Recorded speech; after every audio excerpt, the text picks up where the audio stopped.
Hello and welcome back. So hopefully you watched my last video, which was making a coffee table with inlaid wireless chargers.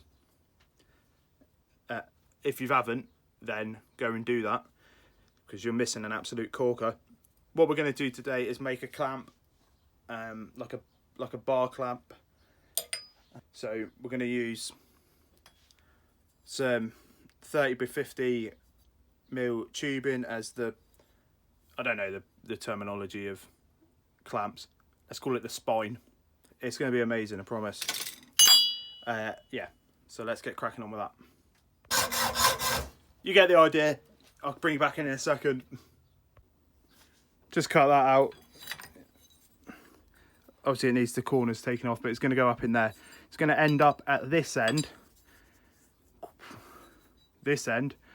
And that means I mean, you could put it in there, but then as soon as you clamp, if you imagine the bolt coming down through the middle there, if it's just at the bottom, you've got all this lever, and there's going to be a fair bit of pressure on there. However, if you get it towards the top, that's more in line with the main thrust of the force, if you know what I mean. So the lever action's diminished quite significantly. But there is nothing to stop you putting it in the bottom. It depends what you're clamping. If you're just doing long, thin, loads of long, thin strips, you know, like laminated together, then yeah, you could totally get away with that. Or bulk up on your pin that you're putting through. I'm just going to put through a little, well, not little, a 12 mil bolt. And this is super easy, you know, there's infinite ways to make a clamp. This is just one of them that should be fairly accessible for everyone. Shocker, bit more hand filing. So if you're looking to file a radius, I'm sure everyone's aware of this. All you do is start with a load of flats basically. So you put a flat on the facets or whatever they're called, put a flat on there, then take the corner off. Gives you another flat, take the corner off over here, give you another flat, and like after a while they're so small that you can just do like a bit of a rolling motion just to take the very top. You know, you got like loads of, I'll tell you what, I'll show you.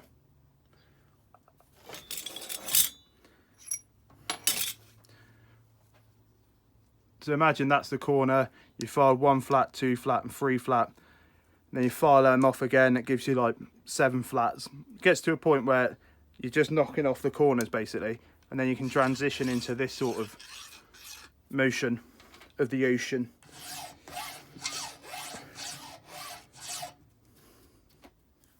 Just like that. And that's taken me no time at all, and we've ended up with a slug that'll fit with a little bit of clearance for welds, obviously. Schnarf, yeah, of course, I didn't mismeasure that somehow. So we'll drill it beforehand just because I think it will make life a bit easier. So we'll do that now, like this. Watch.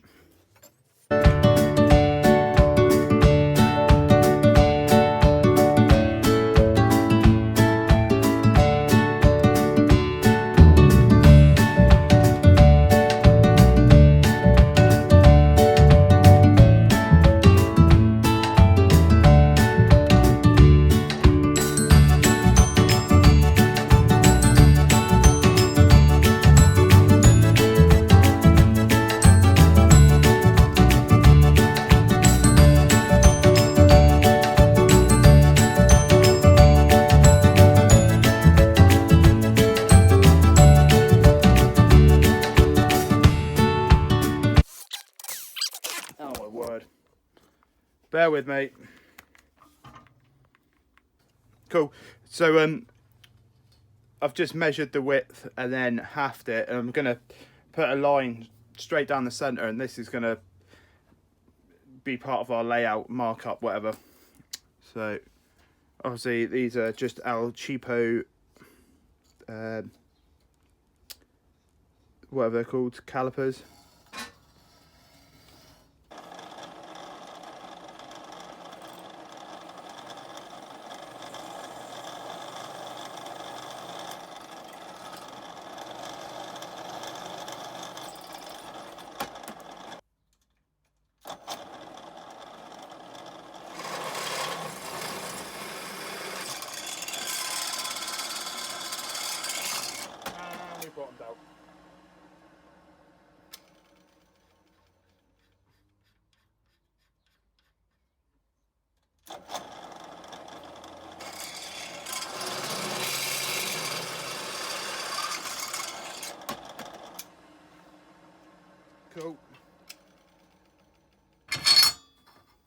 Oh yeah, that's fancy.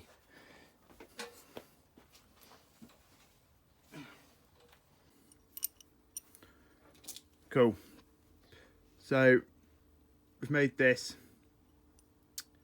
and that's obviously going to be the lead screw. So put a bit of weld on there, and then I've filed it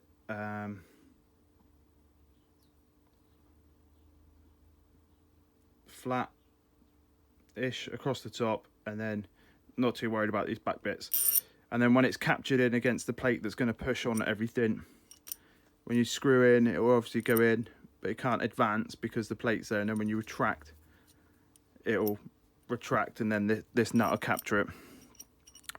So all I did for a recap is drill out the threads.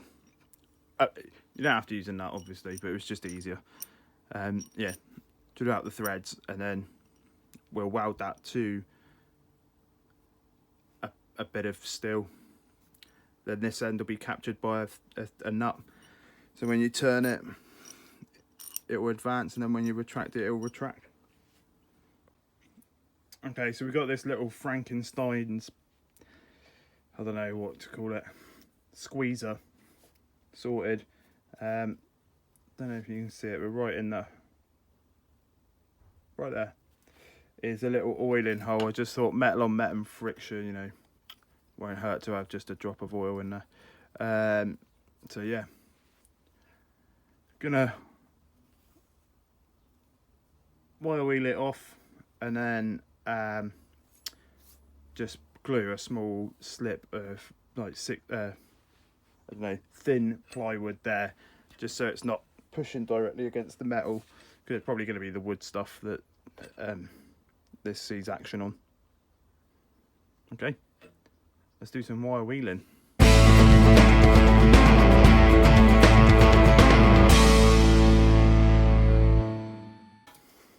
Okay, so I've made this arrangement here, and I think really I was being a bit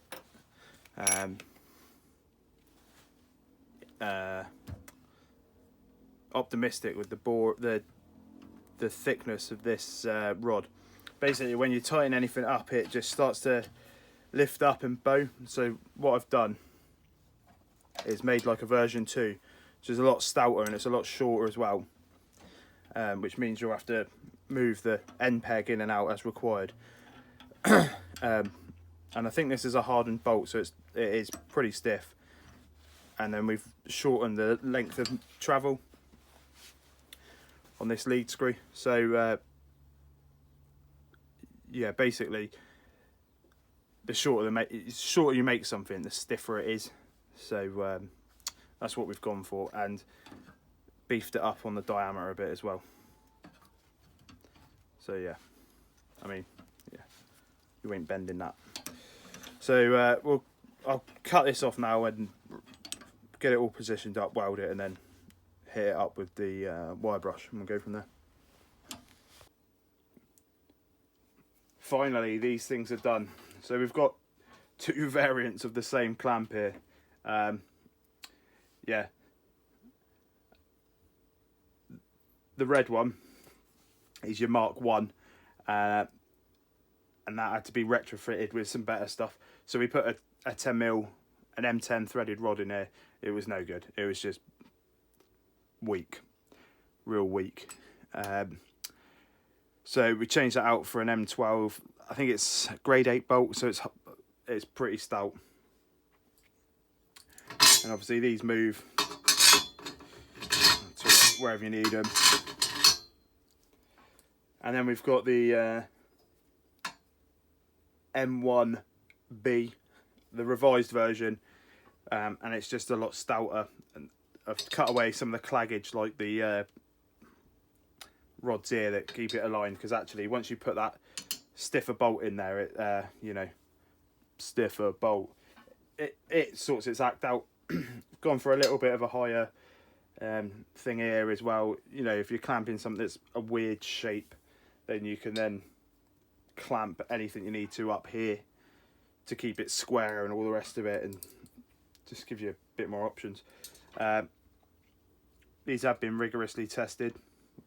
I did think about drilling through here and putting a bar, so you could just hand crank it. However, to be honest, just get the drill on there, give it the beans, and it's done.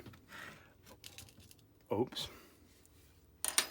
Having said that though, we did incur some tool casualties. Oh my golly gosh. Wrong side. Yeah. Didn't just snap the one handle off. Oh, she's right dickered. Done the pair of them.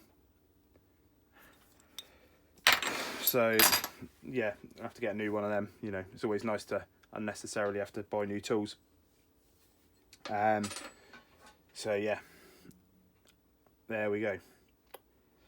Stick it in the comments if you'd how you'd do it.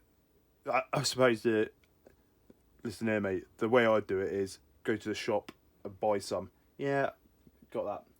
However, if you're thrifty, read tight like me, and you've got some material sticking about, then you know, give it a go. Half the fun is making it, and the other half is swearing at yourself.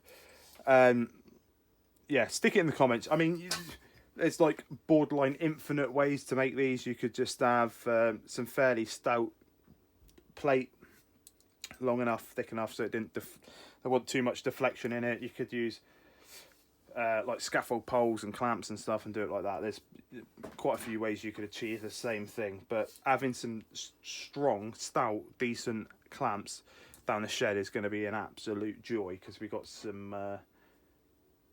Potentially, we're going to be making like a Murphy's bar, like a fold down, hang on the wall bar thing for someone, which is good. And a friend of mine has asked me to help him make some shelves, and he's left-handed, so it's, you know, it's like working at 75% when that happens, isn't it? When you got a left-hander with you, they're not optimized for using hand tools. Yeah, so please give it a thumbs up. Chuck some comments, because it's pretty sparse in the comment section down below. Please chuck some comments. It's nice to shoot the poop with people. I've got a Discord as well. The link's always in the video description. Yeah, please like and subscribe. It does mean a lot, and like the fact that there's a few people watching now on a regular basis is absolutely mind blowing. For some yokel like me done my shed. So yeah, appreciate it. Like I said, comment, like, thumbs up, all the good YouTube, you know, buzzwords, and there's some good stuff coming. Latest potatoes.